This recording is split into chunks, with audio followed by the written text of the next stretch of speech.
Morning. ITLP unit 1 में chapter 5 clubbing of income. Clubbing of income यानी किसी और की इनकम हमारे में क्लब कर देना, मर्ज कर देना, या हमारी इनकम किसी और की इनकम। तो कंडीशंस क्या है इसकी? तो ये इसके MCQ है, एग्जाम्पल्स के छोटे छोटे एग्जाम्पल्स है इसके। चलो first one, explain the concept of transfer of income without transfer of assets.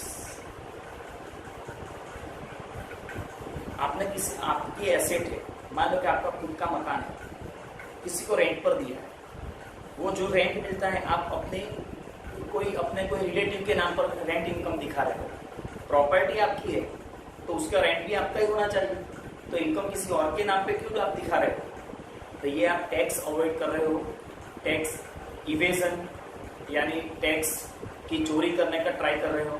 तो उसी सिचुएशन में अगर ये रेंट प्रॉपर्टी अगर आपकी है तो वो रेंट किसी और के नाम पे दिखा रहे हो तो वो आपके नाम पर हो जाएगा, आपकी इनकम में हो जाएगी और आपको टैक्स पे करना है। Condition, the tax payer owns an asset, means assessee is the owner of asset. Second, ownership of asset is not transferred by him.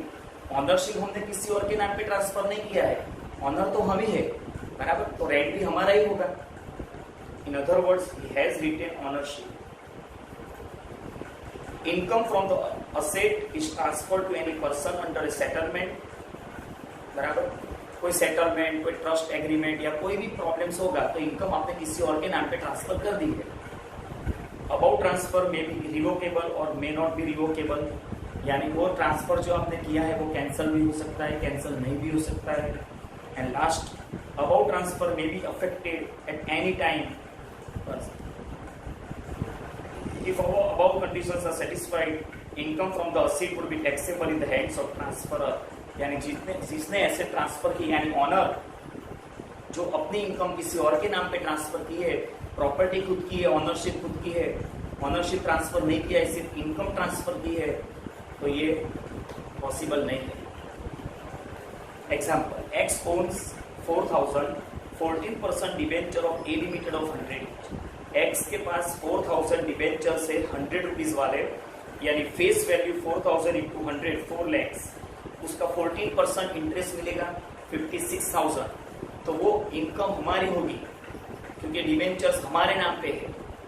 अगर ये इनकम आप किसी और के नाम पे दिखा रहे हो, अगर X अपनी इनकम, ये इंटरेस्ट इनकम जो है वो अपनी मिसिस X के नाम पे दिखा रहा है, तो वो इनकम वापिस X के इनकम में ही ऐड होगी। It is called clubbing of income. On 1st April 19, he transferred interest income to Y, his friend, without transferring ownership of this debenture. Although during 1920, interest of 56,000 issued by Y is taxable in the hands of X, as he has transferred income without transferring ownership of the asset. Explain the revocable transfer of asset. Revocable means cancellation. By virtue of section 61, if an asset is transferred under revocable transfer, income from such asset is taxable in the hands of transferable। यानी आपने किसी और के नाम पे asset भी transfer की है मान लो, लेकिन वो ट्रांसफर को आप कैंसिल कर सकते हो जब भी आप चाहो। मैंने मेरी एसेट किसी और के नाम पे ट्रांसफर की है, ऑनरशिप भी ट्रांसफर की है, बट मेरे हाथ में है, वो फ्यूचर में मैं उसको कैंसिल कर सकता हूँ, मेरे पास ही पावर है। इसका मतलब मैंने सिर्फ फॉर्मेलिटी के लिए ट्रांसफर की है एसेट, सिर्फ मेरी इनकम डाइवर्ट करने के लिए मैंने एसेट ट्रांसफर की है, तो उस सिचुएशन में भी इनकम मेरी इनकम में ऐड होगी। बस इतना ही, इसमें आगे कुछ जरूर नहीं है। Situation 1, asset transferred under trust and it is revocable during the life time of the beneficiary. बराबर, एसेट आपने ट्रस्ट के नाम पे ट्रांसफर की है और वो रिवोक कर सकते हो any time. X transfer house property trust for the benefit of A and B, however X has a right to revoke the trust during the lifetime, it is revocable। इसके नाम पर कोई इनकम कंसीडर किया जाएगा X के नाम पर ही, भले एसेट X ने ये ट्रस्ट के नाम पे ट्रांसफर की है, लेकिन कंडीशन है This transfer can be revocable, can be revoked during lifetime. So X ही अल्टीमेटली इनडायरेक्टली ऑनर है, तो X की ही इनकम कंसीडर किया जाएगा. Situation 2, if an asset is transfer to a person and revocable. फिर से बस यही पॉइंट इसमें याद रखना है आपको, सब में सेम स्टाइल है. Conclusion, there is an asset which is transfer under a revocable transfer. अगर आपकी एसेट है लेकिन आपने किसी को ट्रांसफर किए, but transfer can be revoke. Income from such asset taxable in the hands of transfer, यानी हमारी इनकम में ही ऐड होगी वो. हो गया. Question number 3, when and how an individual is accessible in the respect of remuneration of spouse. मेरी wife को मेरे बिजनेस में एज एन अकाउंटेंट शो कर रहा हूं. वो मेरा अकाउंट्स लिखती है, हिसाब किताब करती है, बराबर. लेकिन अगर उनकी डिग्री BA LLB हो, BA हो, बराबर, आर्ट्स या साइंस की हो डिग्री, तो वो अकाउंटेंट के हिसाब से वो डिग्री सूट नहीं होती. तो ये सिर्फ इनकम डाइवर्जन का पॉइंट है, ये एक्चुअली कोई वर्क नहीं हो रहा है, बराबर. तो इनकम टैक्स वाले ये समझ जाएंगे, फिर से वही सैलरी इनकम मेरी इनकम में ही ऐड हो जाएगा. कंडीशन 1, टैक्स पेयर इंडिविजुअल, बराबर. He has interest in the concern. Business में उसका इंटरेस्ट है, यानी कि उसका पार्ट है. एग्जाम्पल, मैं और मेरी वाइफ दोनों मान लो कि एक जगह पे, और मेरा बिजनेस है, उसमें मेरी वाइफ ने 20% स्टेक लिया हुआ है.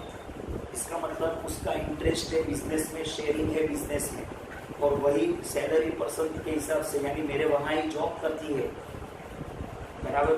तो रिजनेबल अमाउंट ही सैलरी दिखा सकते हैं हम. Spouse of the tax pair is employed in above mention concern.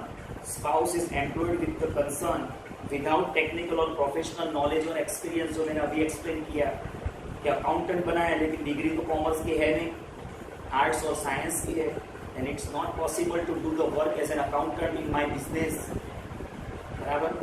तो in that case income is club. हो गया.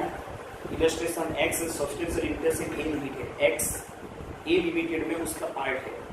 Mrs X is employed by A limited. Mrs X को ए लिमिटेड में job मिलती है और ए लिमिटेड में हमारा स्टेक है.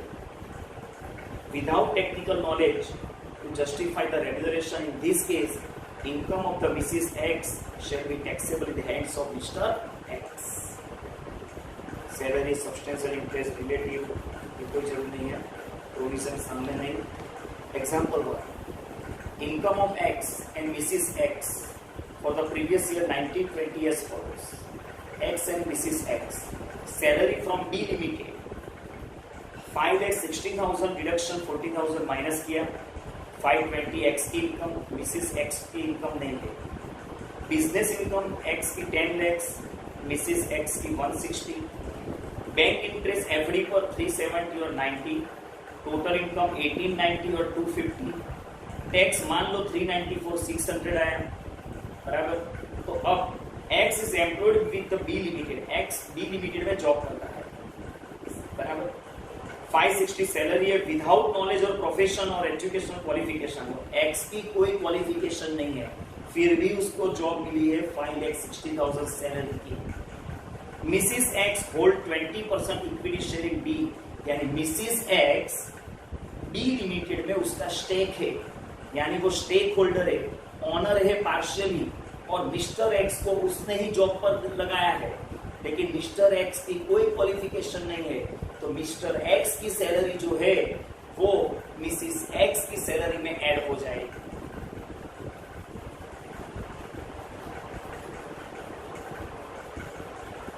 सॉल्यूशन में यही है.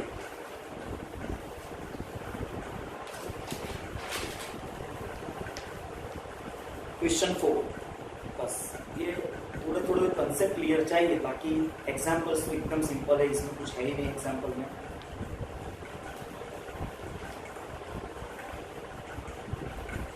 When individual is accessible in respect of income from assets transferred to spouse, अगर आपने इनकम असेट्स में से जो इनकम हुई है वो आपके स्पाउस के नाम पे ट्रांसफर कर दी है तो वो इनकम आप में ही ऐड हो जाएगी। पहले इंडिविजुअल होना चाहिए, ट्रांसफर असेट करनी चाहिए, asset transfer to spouse directly और indirectly, asset is transferred otherwise for adequate consideration और एग्रीमेंट टू लिव अपार्ट, यानी मुफ्त में आपने ट्रांसफर की है, बराबर, और कोई लिव अपार्ट यानी आप दोनों अलग हो गए हो और आपको कोर्ट की चुकादार जो आया था कोर्ट से डिसीजन उसकी वजह से आपको वो एसेट ट्रांसफर करनी पड़ी, बराबर, वो अलग अलग सिचुएशन में एसेट ट्रांसफर की है। अगर आपने अपनी वाइफ को पैसे लेकर ट्रांसफर की है, मान लो 50 लाख की एसेट है, आपने अपनी वाइफ से 50 लाख ही लिए है, तो वो ट्रांसफर रीजनेबल है, वो वैलिड है। लेकिन 50 लाख की प्रॉपर्टी आपने 5 लाख में ट्रांसफर कर दी अपनी वाइफ को, तो वो गलत है, तो वो इनकम आप में ही ऐड होगी, बराबर। हाँ, अगर आप और अपनी वाइफ अलग हो गए हो और कोर्ट से डिसीजन आया है कि भाई आपको कुछ अलग देना पड़ेगा उनको, तो वो आपने ऐसे ट्रांसफर की है तो वो वैलिड है। ये सिचुएशन यहाँ है। If aforesaid conditions are satisfied,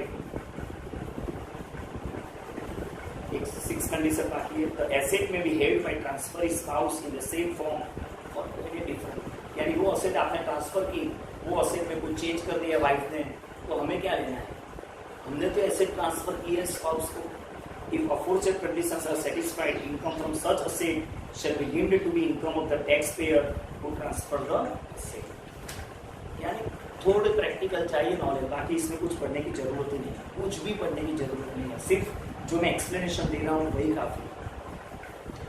question 5, when clubbing is not applicable, clubbing कब नहीं हो सकता, यानी दूसरे की इनकम हमारी इनकम में या हमारी इनकम दूसरे की इनकम में कब ऐड नहीं हो सकती।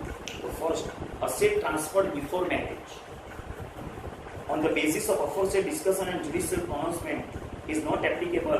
क्लबिंग प्रोविजन कब एप्लीकेबल नहीं है, तो फर्स्ट, असेट आपने मैरिज से पहले ही किसी और के नाम पे ट्रांसफर कर दिया, यानी जो आपने फियांस, आपकी जो फियांसी है, आपका फियांस है, उसको asset transfer for adequate consideration, पैसे लेकर आपने ट्रांसफर किए। Asset transfer in the connection with the agreement of leave apart, बराबर, आप अलग हो गए हो तो इसकी वजह से आपको ट्रांसफर करनी पड़ी, तो वैलिड है ये सब। If on the date of approval of income transferring is not the spouse of transferor, यानी जब इनकम अराइज हुई तब आपकी वो स्पाउस नहीं थी, यानी आपसे कुछ कनेक्शन नहीं था, पहचान थी लेकिन सेटिंग नहीं था, यानी मैरिज नहीं हुआ था, सेटिंग नहीं, marriage. If property is acquired by the spouse out of the pin money, pin money का मतलब यूनिट 1 में आ गया था, हस्बैंड जो घर चलाने के लिए पैसा देते हैं, बराबर, अपनी वाइफ, और उसमें से अगर टिपिकल इंडियन वुमन हो तो आप जैसे की बात, आप अभी की जनरेशन की बात कर ही नहीं रहा हूँ, अभी जो जनरेशन है 10,000 अगर हस्बैंड देके 10,000 से ज्यादा खर्च करके आती है वाइफ, लेकिन पहले की बात कर रहा हूँ, टिपिकल इंडियन वुमन अगर 10,000 रुपया वाइफ हस्बैंड ने दिया वाइफ को घर चलाने के लिए, तो 6,000 ही स्पेंड करेगी वाइफ, 4,000 बचाएगी और छुपा के रखेगी इमरजेंसी के लिए, तो वो पिन मनी है, याद, वो पिन मनी जो बचाया है रुपया, बराबर, उससे अगर कोई प्रॉपर्टी खरीदती है वाइफ तो वो वैलिड है, तो वो वाइफ की ही प्रॉपर्टी कंसीडर किया जाएगा। Question number 6, when individual is accessible in respect of, next lecture में क्वेश्चन नंबर 6।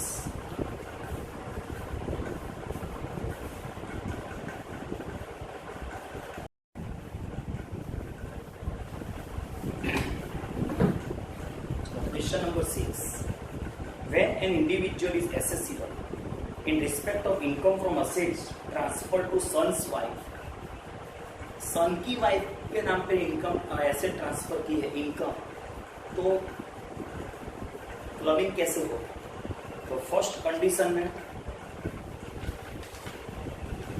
इंडिविजुअल को अप्लाई होता है ये, दूसरा पॉइंट, ही हैज और she has transferred an asset after 31 मई 1973 के बाद, यानी अभी कोई ईयर में, asset is transfer to son's wife, transfer direct और indirect, asset transfer otherwise for, हाँ पैसे लेकर ट्रांसफर किया तो वो वैलिड है, उसमें क्लबिंग प्रोविजन होगा ही नहीं।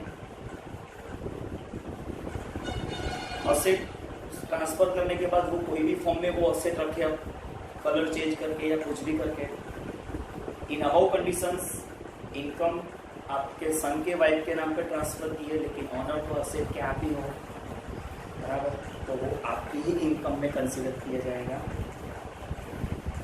Question 7, when an individual is assessable in respect of income from asset transfer to a person for the benefit of spouse, ये सेंटेंस बराबर देखो, इंडिविजुअल यानी एसएससी के नाम पे इनकम कब क्लब होगी, तो income from the asset transfer to person, आपने किसी पर्सन को इनकम ट्रांसफर की है, लेकिन किसके लिए, आपके स्पाउस के बेनिफिट के लिए इनकम उसको ट्रांसफर की है, तो कंडीशन में इंडिविजुअल ट्रांसफर असेट भी हो, डायरेक्ट इनडायरेक्ट, बराबर, ट्रांसफर स्पाउस के लिए बेनिफिट के लिए किसके नाम पे ट्रांसफर की, कोई ट्रस्ट, कोई association of person, transfer immediate for benefit of spouse, अभी बोला मैंने स्पाउस के लिए ट्रांसफर की है, और विदाउट कंसिडरेशन मुफ्त में ट्रांसफर की है, तो वो भी आपकी इनकम में ही ट्रांसफर होगा, ऐड होगी इनकम। बस सब में कंडीशंस ऑलमोस्ट सेम ही है। देखो, if aforesaid conditions are satisfied, then income of such asset to the extent of such benefit is taxable in the hands of taxpayer who transfer their asset. One has to satisfy the following condition. तो यही point वापिस आ गया, जरूर नहीं है ये एक ही point है ऊपर वाला है। Question number 8, when individual is assessable in respect of income of his minor child, minor child की इनकम आपकी इनकम में कब ऐड होगी, बराबर, तो ये point, all income which arise और accrues to the minor child shall be club in the income of the parents, clubbing in the hands of father और मदर, यानी फादर की इनकम में ऐड होगी या मदर की इनकम में, तो दोनों में से जिसकी इनकम ज्यादा हो उसकी इनकम में ऐड होती है नॉर्मल वे में। Income of the minor will be included in the income of that parent whose total income is greater, bracket की जरूरत है। Example, X is a minor child, sorry, A is a minor child of X and Mrs. X. During the year, income of A is ₹25. During the previous year, income of X, income of A 2500, minor की income 2500, उसमें example मिलता है, अगर आपको याद हो तो, याद तो होगा नहीं, 1500 पर माइनर चाइल्ड तक एग्जाम्पल मिलता है, यानी इनकम इनकी 2500 है तो 1500 तो एग्जाम्पल मिलेगा, यानी अब 1000 इनकम ऐड करनी बाकी है, तो वो किसकी इनकम में ऐड करना है वो देखना है। During the income of the X is higher than Mrs X, X की इनकम मिसेस एक्स से हायर है तो एक्स की इनकम में ऐड होगी, consequently income of A will be included in the income of X. In the subsequent year, income of A will be included in the income of X, even if in उसके बाद भले future में Mrs X की income बढ़ गई, फिर भी वो X की इनकम में ही ऐड होगी, क्योंकि फर्स्ट टाइम किसकी इनकम में ऐड हुई है, मिस्टर X, तो अब कंटिन्यू रहेगा। However, one exception, if the subsequent year assessing officer wants to include the income of minor child in the hands of Mrs. X, it can be done only if it is necessary to do so, लेकिन possible नहीं है, तो क्या argument होता रहेगा। When the marriage of the parents does not subsist, यानी अगर parents के बीच में डिवोर्स हो गया तो अब तो माइनर चाइल्ड जिसके साथ रहेगा उसकी इनकम में ऐड होगी। Income of the minor will be included in the hands of that parent who maintains the minor child. Minor's income in case both the parents are not alive, अब parents दोनों की death हो गई, mummy papa दोनों की death हो गई, तो अब माइनर की income can not be assessed in the hands of grand parents, तो अब ग्रैंड पेरेंट्स की किसी की इनकम में ऐड होगी नहीं, तो वो माइनर की ही रहेगी। Way clubbing is not attractive. Income of the minor child suffering from disability of the nature specified under section 80U is not subject to clubbing, यानी माइनर चाइल्ड की इनकम, लेकिन माइनर चाइल्ड मान लो कि खुद हैंडीकैप है तो उसकी इनकम में से एग्जाम्पशन डिडक्शन मिल जाएगा 80U में, तो वो किसी इनकम में ऐड नहीं होगी। ये पहला point. Income of the minor child on account of manual work, यानी खुद ने कोई काम किया है, खुद की आर्ट से काम हुआ है और इनकम भी है। And income of the minor child on account of activity involving application of, यही है पॉइंट, स्किल, टैलेंट, खुद का नॉलेज, खुद की टैलेंट स्किल यूज की और वो इनकम ऑन किया है, तो वो पेरेंट्स की इनकम में ऐड नहीं होगी। याद रखना ये points. Exam sentence of section 32 में 1500 तक फॉर माइनर चाइल्ड एग्जाम सब मिलेगा। बस अब इसके एमसीक्यू है, बराबर।